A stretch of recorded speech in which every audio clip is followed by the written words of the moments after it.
कर्मयोगावरती विश्वास आहे आपला आणि तसाच पुनर्जन्मावरती पण विश्वास आहे. तर एखादी गोष्ट जेव्हा घडते ना, माझ्याकडे फार एक सुंदर क्लिप होते. डॉक्टर ईश्वर पुरी म्हणून आहेत. He was giving lecture to some westerners on Hindu philosophy. आणि ते म्हणले की Hindu philosophy is based on 4 pillars. Number 1, ते म्हणाले की जी गोष्ट जेव्हा व्हायची असते, घडायची असते, तेव्हाच ती घडते. त्याच्या आधीही घडत नाही, नंतरही घडत नाही, ज्याला आपण योग नाही योग असं म्हणतो. तेव्हाच ती घडते. Number 1. Number 2, don't carry guilt, don't carry regret. जे घडलं ते सोडून द्या, त्याचा गिल्ट किंवा रिग्रेट घेऊ नका, कारण की ते तसंच घडणार होतं. ते तसंच घडणार होतं. तुम्ही काहीही करू शकणार नव्हतात त्याच्यासाठी. त्यामुळे मी असं करायला पाहिजे होतं, मी असं वागलो असतो तर हे झालं, ते तसंच होणार होतं. So don't carry guilt, don't carry regret. 3, कुठलाही माणूस जो आयुष्यात तुमच्या येतो, तो माणूस कुठल्या तरी कारणासाठी येतो. You don't meet anyone without a reason. तो माणूस तुला काहीतरी शिकवण्यासाठी आलेला आहे, तुला काहीतरी लेसन देण्यासाठी आलेला आहे, तुझ्याकडनं पैसे काढून घेण्यासाठी आलेला आहे, तुला मनस्ताप देण्यासाठी आलेला आहे, तुझे 4 क्षण आनंदी करण्यासाठी आलेला आहे. परत तो माणूस दिसलाही नाही तुला. पण प्रत्येक माणसाचं तुझ्याशी काहीतरी कनेक्शन आहे. ह्या आयुष्यात नाही, आधीच्या आयुष्यात. मागच्या आयुष्यात मे बी 2 व्यक्ती शत्रू असतील, ह्या जन्मात ते नवरा बायको सुद्धा असू शकतात. कारण काय राहिलंय, काहीतरी राहिलंय पूर्ण करायचं.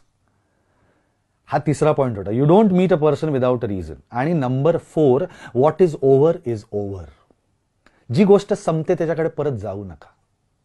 जे संपलंय ते संपलंय. या 4 फिलॉसॉफीज वरती किंवा या 4 पिलर्स वरती अख्खी हिंदू फिलॉसॉफी रिलेट करतो.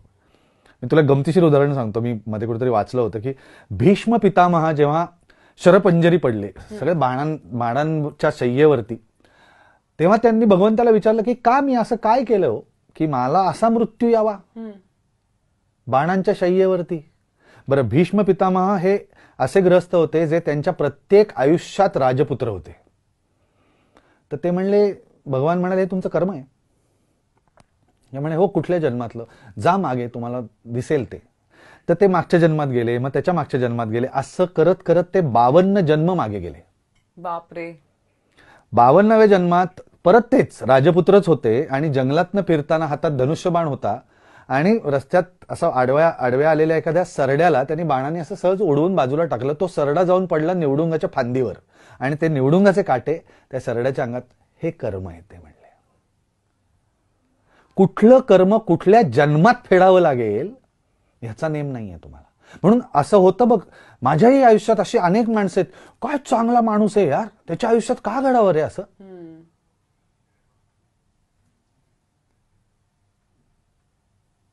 माझा एक मित्र आहे, he lost his 10 year old son, then he lost his wife at the age of 38 का 40. का व्हावं? अत्यंत उत्तम माणूस आहे, अत्यंत मदत करणारा माणूस आहे, अत्यंत हुशार माणूस आहे. असं होतं बघ आपल्या आजूबाजूला. का रे त्याच्याच बाबतीत असं का घडलं? ह्या जन्मातलं नाहीये ना बाबा. आपण बघतो की दुर्दैवाने एखाद्याला खूप म्हणजे खरंच I feel really bad, so unfortunate that लोकांना मेंटली हँडिकॅप मुलं होतात. त्या आई वडिलांकडे बघितल्यावर वाटतं काय माणसं आहेत यारी, का त्यांच्या नशिबी असं आलं, का त्यांना एक छान गुणवंत मुलगा किंवा मुलगी नाही पदरात टाकली देवानी. ह्या जन्मातलं नाहीये ना ते. हा, ते ह्या जन्मात पुण्य कमवतायत जे पुढे उपयोगी येईल. पण ते आधीच आहे ते कुठेतरी कम्प्लीट करायला लागतं ना सर्कल. ते कम्प्लिशन आहे. म्हणजे मला कायम असं मला विचार पडायचा तेव्हा की हे सगळं वाचल्यानंतर मला ते सगळं चित्र क्लिअर झालं की अच्छा असं आहे.